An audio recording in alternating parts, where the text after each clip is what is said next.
Well, hello, Alyssa. How are you? Good evening. How are you? I'm great. I'm great, and I'm excited about this episode of Cockpits and Cocktails because we have the fabulous Christy Wong with us. Hey, nobody said anything about cocktails. I brought one. Wait a minute. Like, we always talk about cocktails. What are you talking about? I left mine upstairs. I forgot to grab it, but that's okay. I can get a cocktail afterwards. That sounds great. I think I'm actually doing enough for both of us. It's fine. Awesome. So I met Christy a couple of years ago, I guess, at Oshkosh, but of course I had heard of her, met her sort of, I would say met online, started following her, I believe on Instagram, it's at Pilot Christy. Is that right? Yes. She has a huge presence on social media and love watching all her flying and seeing what she's been doing. So I'm excited to hear her story. Thank you for having me. You are Thank welcome. you so much. So Christy, how did you actually get into aviation? I mean, we'll just start from the beginning. Like, were you raised in it? Like, what's your story? Oh my gosh, that's a loaded question. I was not raised in aviation. But it was very influential to me from a young age. My grandfather flew helicopters in the Army, and he actually got me interested in it when I was really little. I was about 3 or 4 years old when he started introducing me to aviation, and I thought, oh, that's cool. And it's a shame because he really wanted me to get into helicopters like he was in, but I did not want anything to do with helicopters. I was really interested in airplanes, and he actually got me this little book. And I mean, I don't know what it was. It was just the aesthetic of airplanes that I loved. But I grew up in a really poor family and we couldn't afford anything. And so not only that, but when I was growing up there was a lot of misconceptions about how to become a pilot. I always thought you had to go into the military. Actually, funny enough, I thought about going into the Air Force when I was a teenager, but I actually wound up getting pregnant with my daughter at a pretty young age. And so that kind of set everything on hold.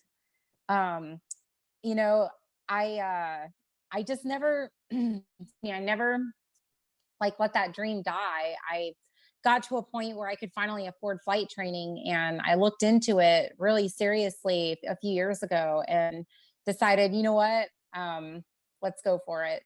And so that's when I talked to Steve about it, and he agreed to be my CFI. And so we joined the flying club, and he taught me how to fly. That's really awesome. That's cool. Yeah. So did you go to college? And if you did, what did you study?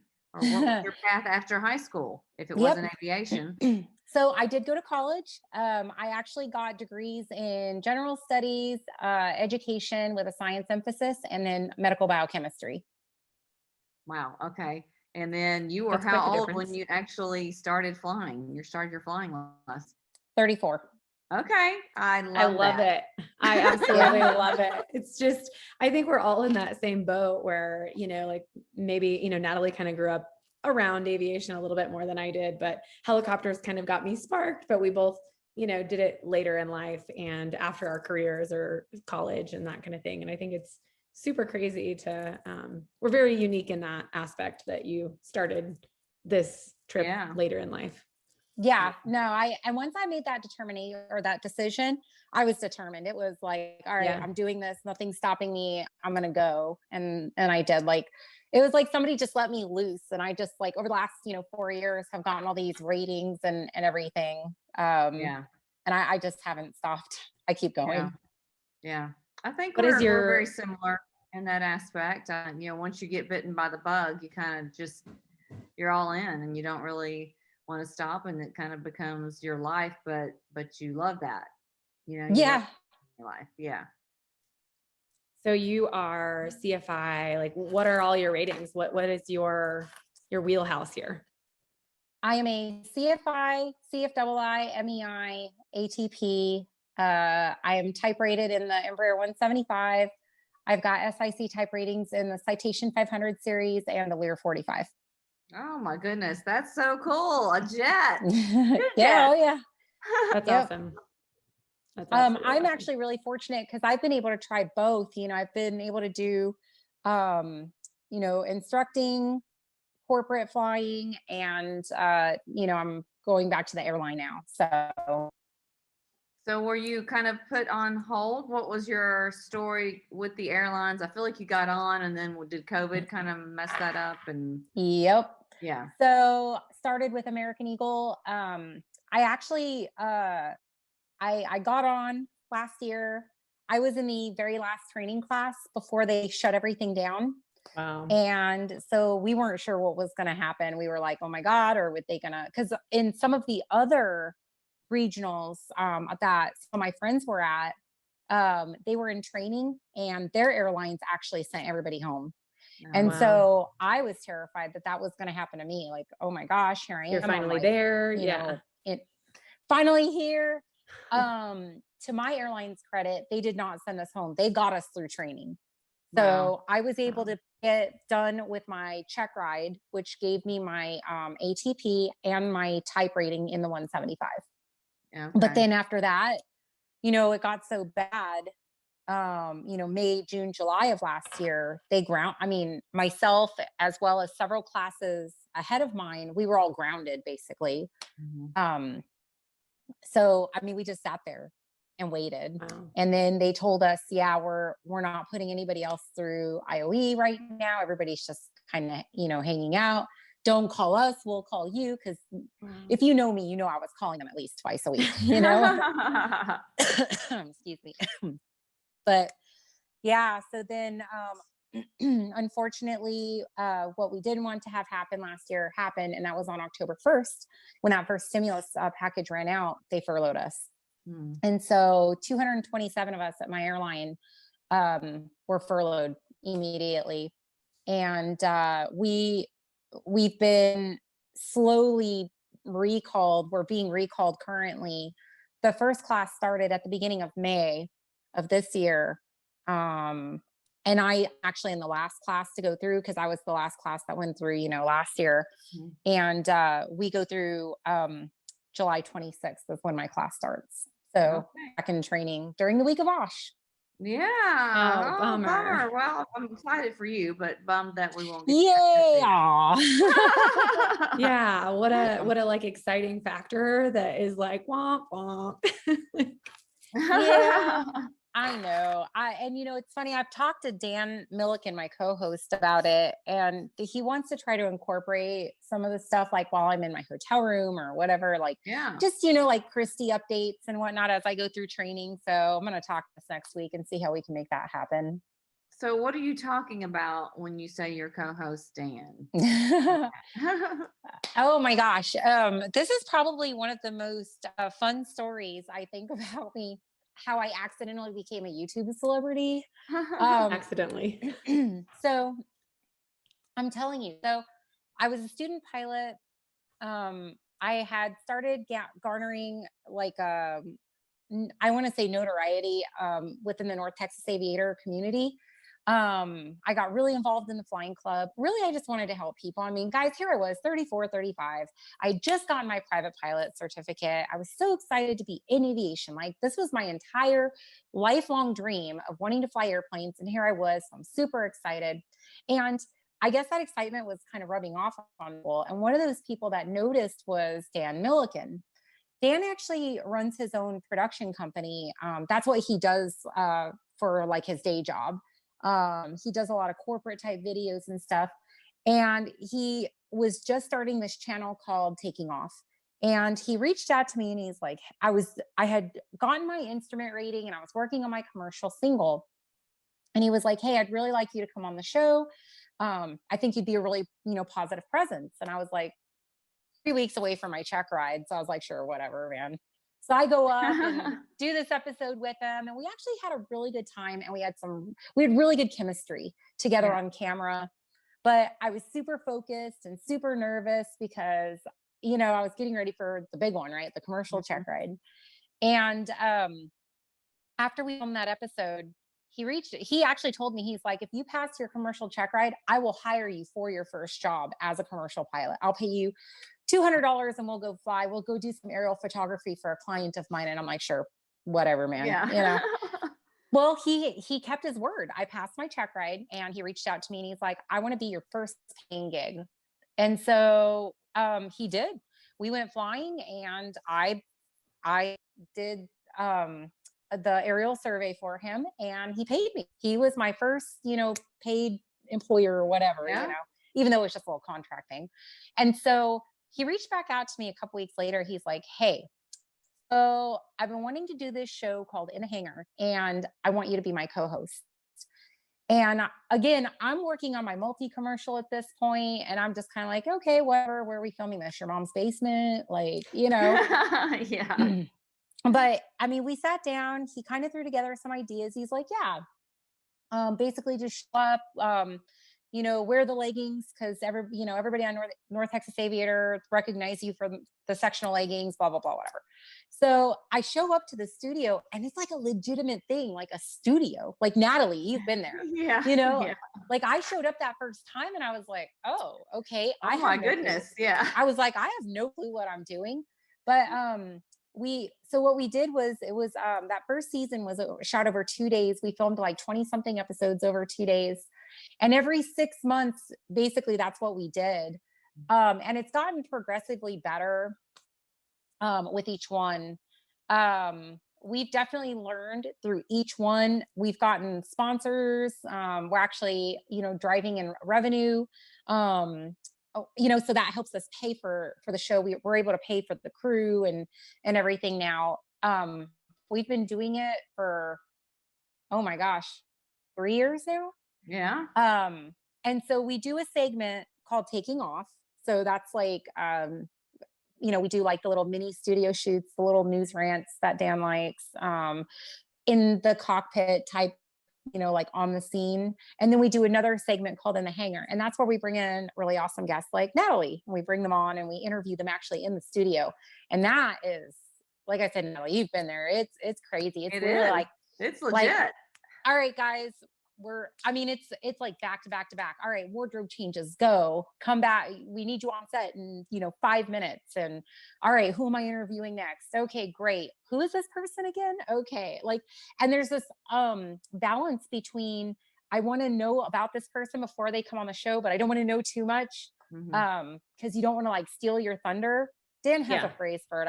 I forgot what he calls it, but like it's like you don't want to burn your candle or burn out your light or something. And so like I've learned to kind of like balance it, like, okay, this is Natalie, she's fly girl, she does this, but don't learn anything else about her. Because you want to know just enough to grab the audience, but you want to learn about everything else, like, without during your conversation. Right. Yeah. The one thing Dan critiques me on is I very focused when I'm doing the shows and stuff. And there have been a couple of episodes where he apparently kept the cameras rolling and I didn't realize it. And so I was basically myself and they turned out to be really good episodes. And you're like, you got to be yourself. Like, just talk to these people. And like, but I get very like, almost like not so focused. Yeah. Exactly. Yeah. So like I need to be a journalist now or something, and step into this mode. Yeah. Yeah, exactly. But, the thing is that, the reason why I do it is because I've been given this really unique platform. Like I didn't ask for this, but my whole thought process behind it was, you know what, I'm going to do something good with this. So I jokingly tell people I use my powers for good. I try to help people. Like we brought on a scholarship student to help him get his private pilot certificate through our flying club. We try to help other organizations like Operation Airdrop or, Pilots in Pause. I try to use my platform, my voice to help others. Because honestly, it's not like I need a lot of help, but I was in a position once upon a time as a young 19-year-old mom where I did need help. Nobody does anything alone. And I've been given help along my lifetime, and so my goal now is to kind of give back to other people and give that to them. Yeah, that's awesome. And I think in aviation, you really need some support because it's tough and it's, it's a kind of a long process. There's a lot of steps to kind of get to, to where you want to go typically. Oh man, it's brutal. It's heartbreaking sometimes. I mean, man, I know my story seems cake compared to some of the stories that I've seen out there, but I remember getting my multi-commercial back in 2018. Just the heartbreak of I'm ready for my check ride, but the airplane kept breaking down, or I'm ready for my check ride, but now the weather is bad. I'm ready for my check ride, but now the DPE is not available. Just stupid stuff like that. And, I was fortunate. I say I was fortunate. Let me back that up. I have to say this. I wasn't fortunate. I was calculated. I saved up and I was like smart. I waited. I'm really, really, really big on that because I see a lot of people, they're reaching out for help, especially financially. And I mean, I actually started my aviation journey in 2007. A lot of people don't realize that, but I couldn't afford it. So you know what? I waited until I could. Yeah. And I'm just a firm believer that if you work hard for it, it'll eventually happen. And that's what I did. I mean, it took me almost 10 more years before I could really truly start training, to be able to afford it and everything, and so it wasn't fortune. It was like, I was determined. It was determination, but I see these people, they get ahead a little bit and then they fall behind, with their finances, or they lose their medical, or, they run into, situations like familial situations, stuff that they just can't work around. That's heartbreaking to me because there's really not a lot you can do to help people with that, Yeah. It is. You do have to be calculated. I think when I started, it was more about eliminating a lot of the other things in my life in order to have time to do it. Yes. I could not Like kind of add honing anything in. else unless I eliminated some things. So let me tell you guys, one of the things that I really struggled with, as my reputation and stuff grew, I realized how easy it was to pick up haters, and just how insensitive and really mean people can be on the internet, especially there were people that I thought were my friends that I would turn around and they just get so ugly to me. And I couldn't understand why that was. And I would get comments from people like, oh, must be nice. And I thought to myself, wow, that is so cold. I mean, do you guys not realize what I've sacrificed to get to this point? And do what you you've come not through. realize? Yeah. I sacrificed a social life. There were times, I mean, I didn't go on a family vacation for like 2 years. Every time the sun was shining and the airplane was available, I was flying. It was, there were times I was awake at 5:30 in the morning, pulling the airplane out of the hangar to go time build or go, train. People just don't get it. Nothing was ever handed to me. I worked really hard for it. Yeah. Yeah. I think people have this imagine misconception. in Texas sorry, go ahead, Alyssa. I think people have this misconception, especially being female, that like we've somehow just had everything handed to us on a silver platter. And the reality of it is that we all have worked through the same ratings, the same things. And it did cost us money, no matter where that money came from. But, we either work hard, we saved that money, we calculated everything, and we had the grit to get through it. And we have such different stories in our training and, whether it's 61 or 141 or like all of these different things, but you still had to put the work in.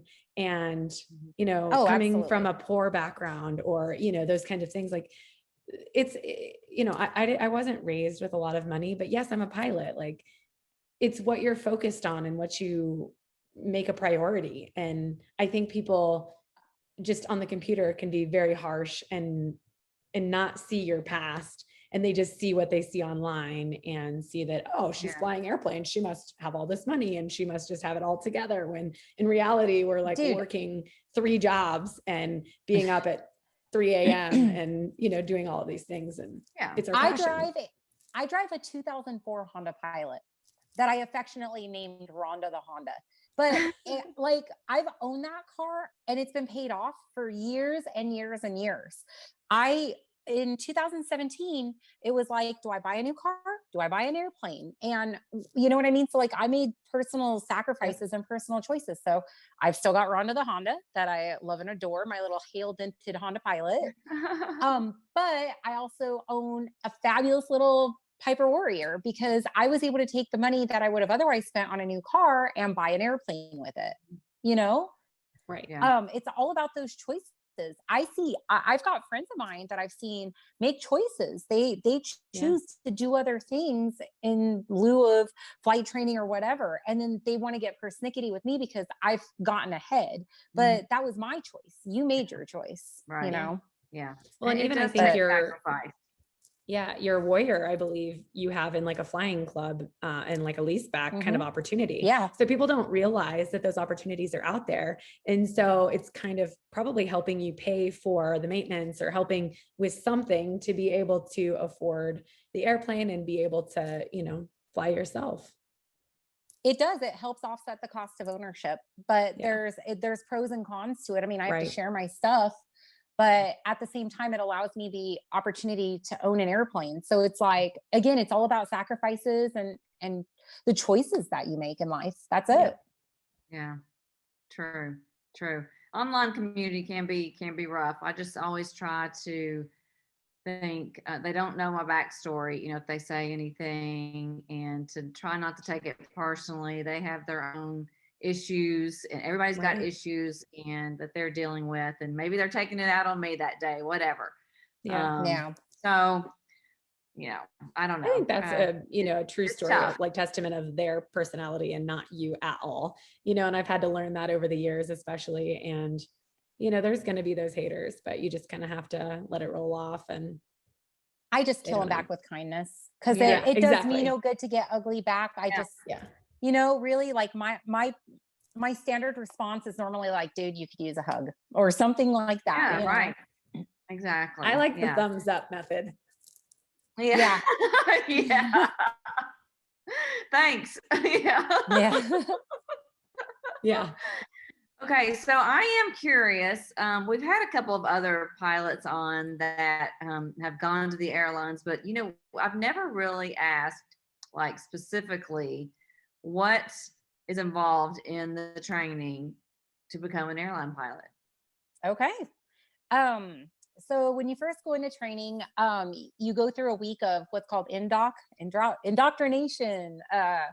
That's where on day one, you get to choose your equipment, AKA the airplane you'll be flying, and the base that you'll be based at. So last year when I went through training, based on my seniority, I was able to hold the Embraer 175 based in Chicago. And so that first week is all just company indoc stuff, you know, policies, procedures, just, you know, stuff that applies to everybody, no matter what base or fleet you're on.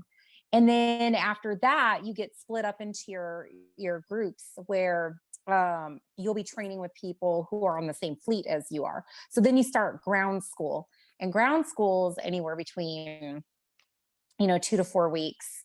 And just depending on where you're at in seniority. And then they give you days off in between as well. But it's pretty strict though. Like you got stuff you've got to study for.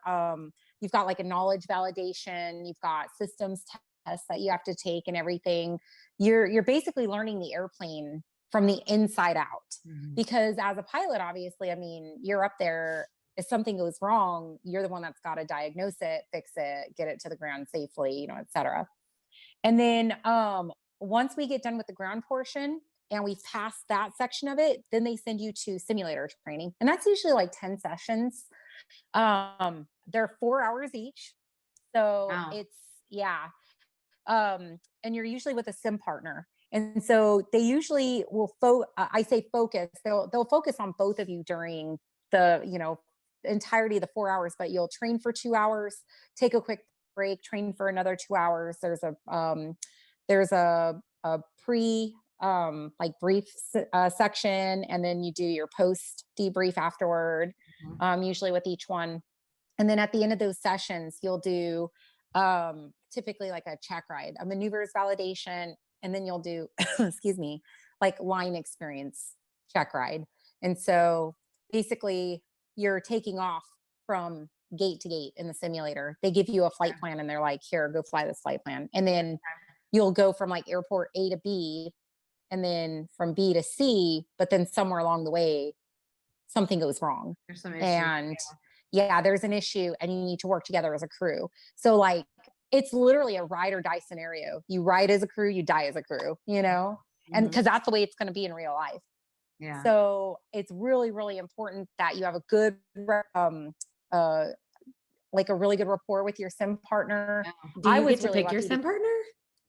Not exactly. You basically choose your sim time based on what your seniority can hold.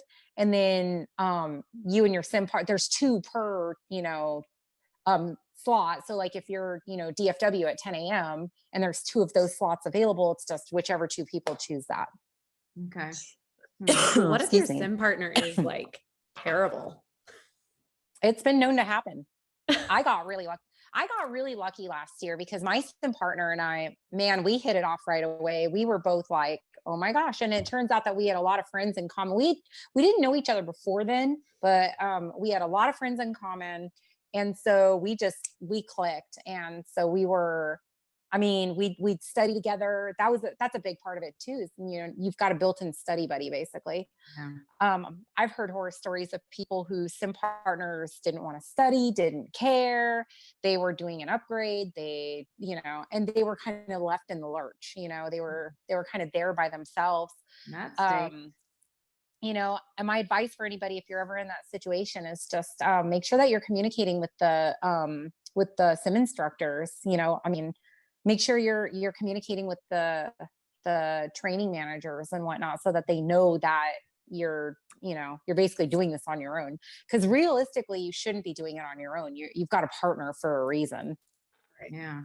So tell me, you live in Texas, where, like Dallas area, or? Yeah, DFW. Okay. So when you say you chose your base to be Chicago, like, how does that work? It was the only thing that was available last year. So Chicago is typically a very junior base for my airline when you first come on. And then what you do, so I'll be commuting, chances are I'll be based in Chicago again when I go back here in a couple weeks, but you just commute.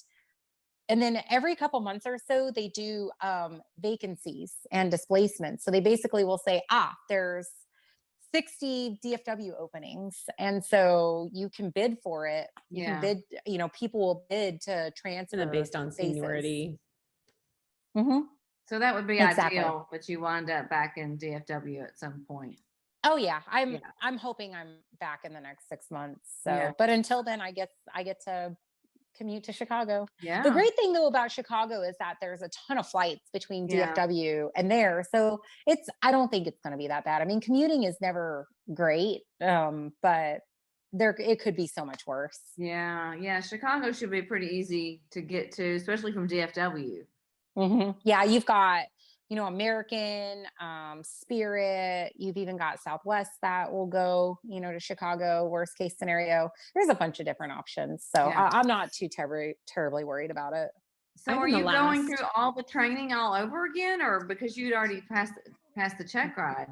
Nope. Unfortunately, the minute they furloughed us, we were obligated to go back through long-term training again. So the good news is that a lot of my classmates that are already in training right now, they've all said that it's definitely a lot less stressful the second time around because you know what to expect. Yeah. Yeah. I think that's the hardest thing with any of this training, is that you never really know what to expect until you're there in the moment. And then once you get through it, you're like, oh, that wasn't so bad. But like, remember, you're just the panic before. Yeah. Like you just never knew, like until I'd done a check ride, I never knew what to expect on a check ride, Right. Yeah. And each one's so unique, you never know what they're going to ask you to do. It's just exactly. Absolutely. Yeah. It's just like the fear of the unknown. It just like haunts your brain and like fills you with all of these terrors. So. Oh, check ride Zilla easily a week before every check ride. Yeah, absolutely. It's a real thing. Yeah. Yeah. So when I saw you not too long ago, you weren't really sure what route you were going to take. And the airlines was something that was kind of in the back of your mind, but I know you've done some other flying. So tell me after you, I guess, what was your path after you were a CFI and you got to that 1,500 hours, I guess, or maybe you didn't and you got some other gigs. What were No, those? so yeah, you're right. I wasn't sure for a long time really what I wanted to do. It's funny, in the back of my mind, I always wanted to go to the airlines. The question was just, how do I get there? Because there's multiple paths that you can take. So what I did, I had a couple of really close friends of mine that I was very fortunate to have. They sat me down when I was, having this like existential crisis. Like, what do I do? Which pathway do I go? Do I go to this 135 carrier? Do I, fly corporate, Part 91? How do I get there? And so, like, my friend Marcus told me, he was like, well, what do you want to do? And I said, well, I think I'd eventually like to get to Southwest or American. Those were always my top two, choices. Mhm. And he was like, okay, well, let's work backwards from that then. What is the logistical pathway to get there, and then kind of work your way backwards. Let's see what'll help you get there. And long story short, I decided to do I decided to go the regional route. So 121, via regionals, because it was going to get me there quicker. And it was going to give me the experience that I needed. Plus, the airline that I went to has got a float program to American. And so at the end of the day, it's like, I've got this flow path where I literally can, once my seniority number comes up, I can flow to American, from my regional carrier. Yeah. And in addition to that, I was actually able to start at around 950 hours because I did the cadet program with the regional carrier. Okay. So they have a program where if you're a CFI, you can actually join and you start working for one of their affiliate flight schools. And that's how you build your time. But in the meanwhile, you accrue vacation time, sick time, you get paid through them. Wow. You get healthcare, you get flight benefits. So you're basically, an employee of the airline. And you're not a starving CFI. Well, sort of, but yeah. But what actually made it even better was that I had higher seniority in my NDOT class to choose my base and my equipment. Okay. So out of 24 people, I was number 6. I mean, that right there was worth it. Yeah. Totally and completely. Plus, until that point, like, I had been flight instructing, but it wasn't like a full-time gig for me. I actually did it backwards. I was a corporate pilot before I was a CFI. Okay. And so, yeah, so I'd been doing a lot of corporate flying. And this actually forced me to get in. And I mean, immediately, like several hundred hours over 6 months, I was flying 100 hours a month, flight instructing. Wow. It was crazy. Yeah. But so it made me a better pilot. I had a great time doing it. I had got some fantastic students. I taught the Chinese students. So for their program, I made some fantastic lifelong friends with them. I still keep in touch with a couple of them. They're actually going through their airline training right now. Okay. Wow. So, and sending me That's pictures. got to be so and, fulfilling to have that and like to help Oh my other people gosh. and bringing them up. And I think that's the best part about being a CFI is just being able to see that progress and, see where they go. Yeah. Absolutely. Like he sends me pictures once every couple of weeks of him. It's actually him. He and one of my other students, they're actually sim partners together. So they send me pictures. Awesome. I know. I thought that was really cool. So I'm like, oh, that's awesome. And so we keep in touch, and they were really sad, of course, when I got furloughed, but like now we're actually going back through training together. It's crazy though. They're going on an Airbus, I'm like, I train these guys and you guys are Airbus pilots. Basically. Yeah. They really don't have like regional carriers over there though. So it's either like 737 or Airbus. And then after a while they can move up to like the bigger airplanes, like the 777s and whatnot. Wow. So tell me about corporate flying. I mean, what did you like about it? What did you not like about it? What made you not want to stay in that area? Okay, so let me preface by saying that ultimately my goal was to get to the airlines just because, I mean, it's hard to beat the flight benefits with the airlines, the 401k, the retirement, et cetera. I can always go back to corporate flying after I retire because there's no like, maximum age like there is in 121. So there's that. I have had overwhelmingly good success with corporate flying, just the people that I've flown with. I have had a couple of instances where being a female was actually pretty terrible. Just being honest. It didn't, it's funny because like you never want to believe that it happens until it happens to you. And then you're like, I've had instances where guys didn't want to fly with me because they didn't think their wives would appreciate it, even though I'm 100%, professional. Mm-hmm. Yeah. I've been turned down for jobs because I was a female, and because the captain of that plane, he had a bad experience with a female prior. And so he just refuses to fly with females anymore. I've had, guy owners of the airplane that didn't feel comfortable having a young female pilot. I mean, just all sorts of weird stuff like that, Yeah. And like you go in and, but yet we have everything given to us on a platter, right? Exactly. Oh, my friend Heather, it drives her mad when people say stuff like, oh, you're a female, you can get in whatever. She's like, being a female has not helped me one time. Mm-hmm. I mean, I was still furloughed just like, everybody else. I mean, yeah. Cause like especially in airlines, like it doesn't matter if you're, black, white, female, male, it doesn't matter. You are a seniority number. And that's the best thing about the airlines. But the worst thing about the airlines is that you're just a seniority number. Yeah. In the corporate world, you have to hustle. A lot of it's word of mouth, especially when you're flying Part 91 contract stuff. It's very insurance driven. Insurance companies come in and it doesn't matter. The FAA is like, yeah, dude, you're solid. You're good. But the insurance is like, well, no, we want you to have, this amount of time in this kind of airplane with this kind of, whatever. And it's like, dude, I've got time in like this airplane that's almost identical to it. And they're like, no, we want you to have time in this particular serial, and it's really heartbreaking. Like there have been times where I got a gig through word of mouth and I was like, all right, let's fly. And then 2 hours, literally insurance. Like showed up to the airport. And the guy was like, sorry, you didn't get approved on the insurance. I'm like, I drove all the way down here, Oh man. Because I didn't have the, 5,000 multi-time or whatever that they were looking for. So, and it's crazy too, because a lot of times, like you ask them, well, what do you want me to have?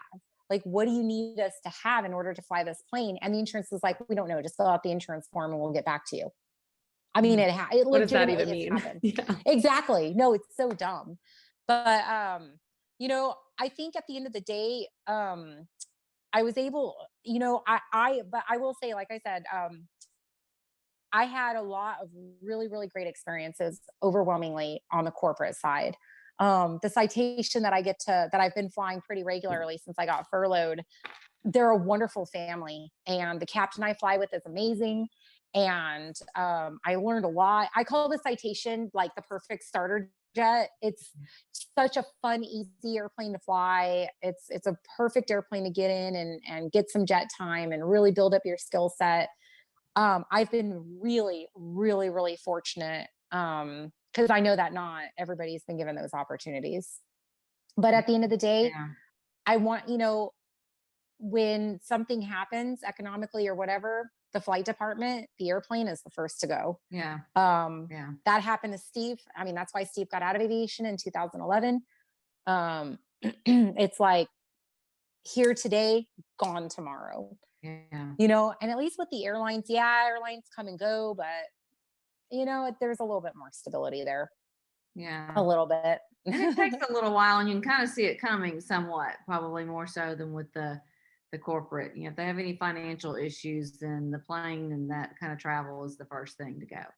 Exactly. And you never know until it tells the day of. Yeah. It's gone. And from working for a jet sales brokerage company for a little while, I kind of realized how often that happens because the pilots could not know a single thing. And, I was calling up owners and being like, hey, you want to sell your jet? And they'd be like, oh, I'd consider it, and like the pilots have no idea, it just could be like, oh, that's a good idea. I'm going to change this up.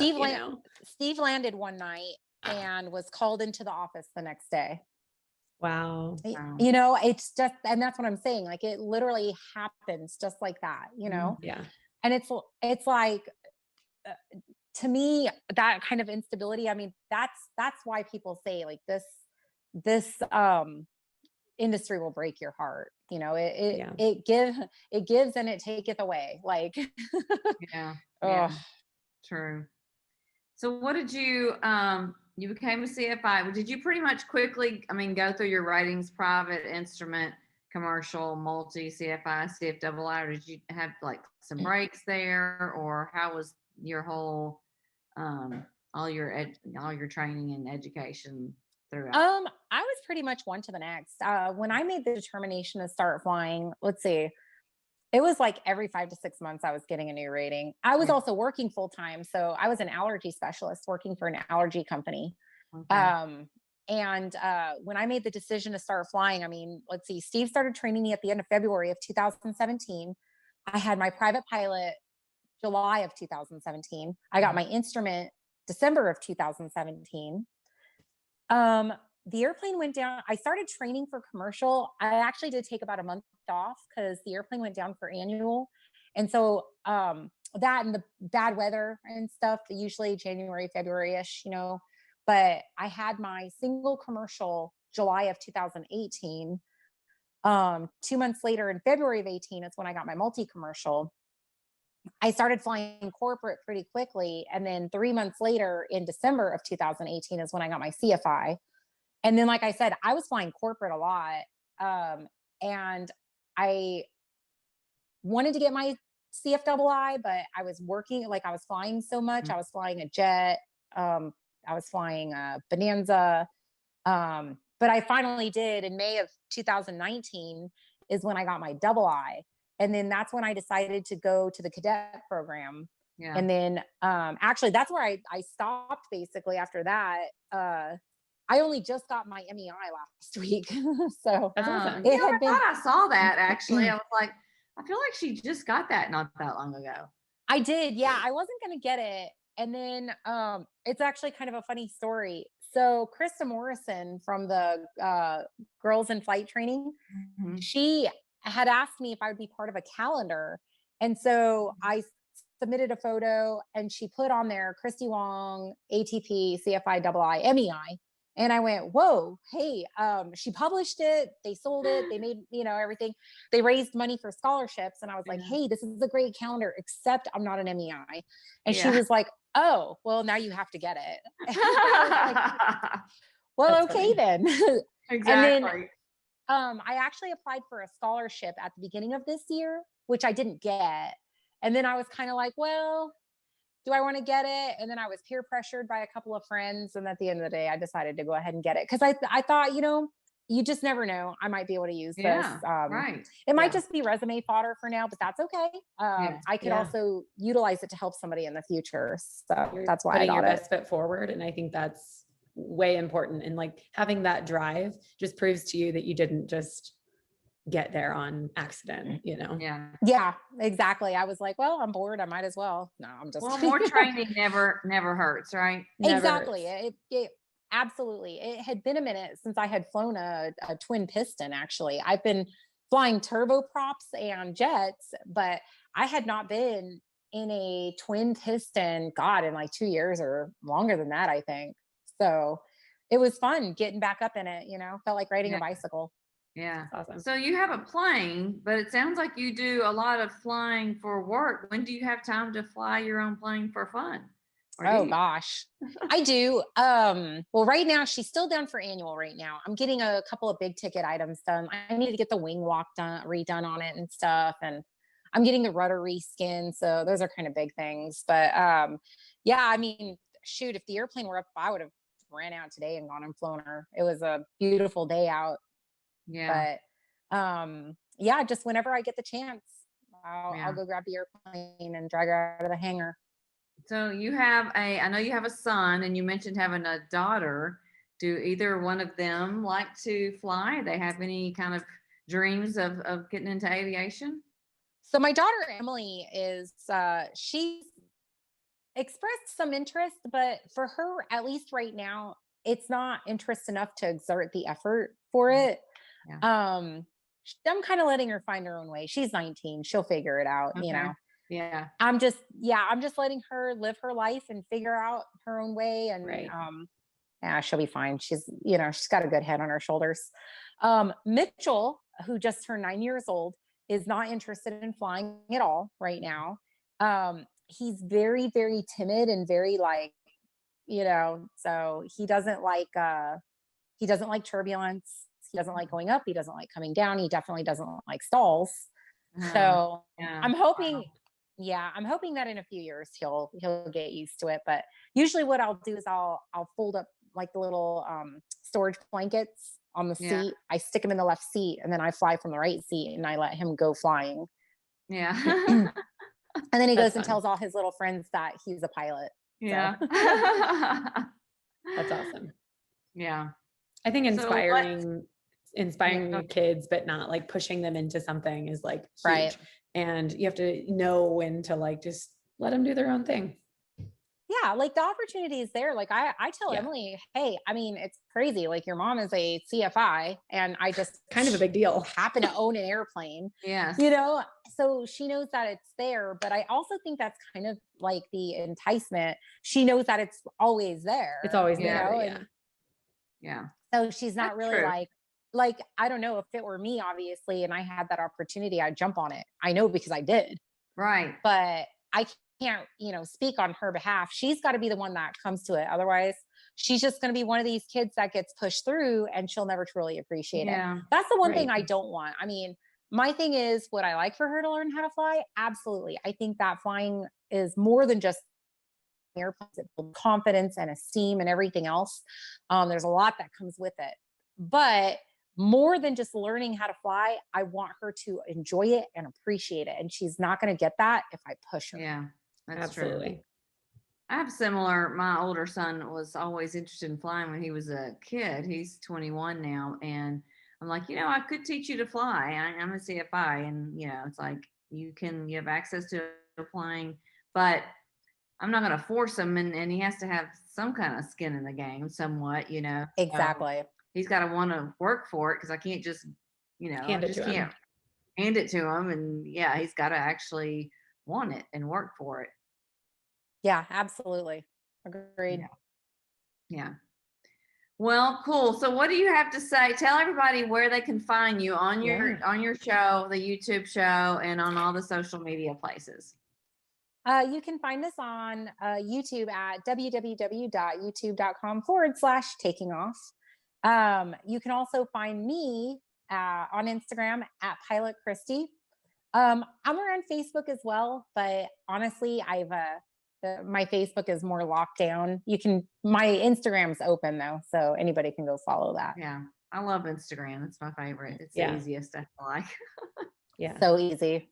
Absolutely. Yeah. It's less drama than Facebook, I've learned. Oh, totally. Yes, definitely. Like, just show me pictures. Yes. I just want to see show pictures me of airplanes. Exactly. Happy things. No drama. Happy thoughts, happy stuff. Exactly. Well, thank you so much for coming on, and we can't wait to watch the channel and see what's coming next. And we just want to thank you for coming I'm excited for you and your airline journey too. I can't hear all about that and see how that plays out. And who knows, maybe I'll be an airline pilot one day. We'll see. That would be great. You can come be my sim partner. Awesome. Wouldn't that be a hoot, all of us being sim partners? I know. We probably wouldn't get a lot of work done. Probably not. We have to focus, wouldn't we? Shenanigans. Yeah. All right. Thank you so much, Christy. You have anything else you want to say before we say good night? Thank you guys so much for having me on. It's always a blast talking with you all. Next time you're in town, definitely we need to get together. Yeah. Maybe I won't be in Alaska next time. Yes, I was so sad. I'm like, how am I in Dallas and you are gone? Yeah. Yeah. Well, we didn't even think we were going to get on, and we wound up getting the last 2 seats available on the airplane. So it just worked out. But next time for sure. Yeah. Well, thank you so much. For you always, and thank you so much for coming on. I don't have a cocktail, so I can't really do the cheers thing. Cheers. Well, thank you guys for coming to Cockpits and Cocktails. follow us on all the avenues, YouTube, wherever you like to listen to, Apple Podcasts, whatever. And we'll see you next time. Cheers. Cheers.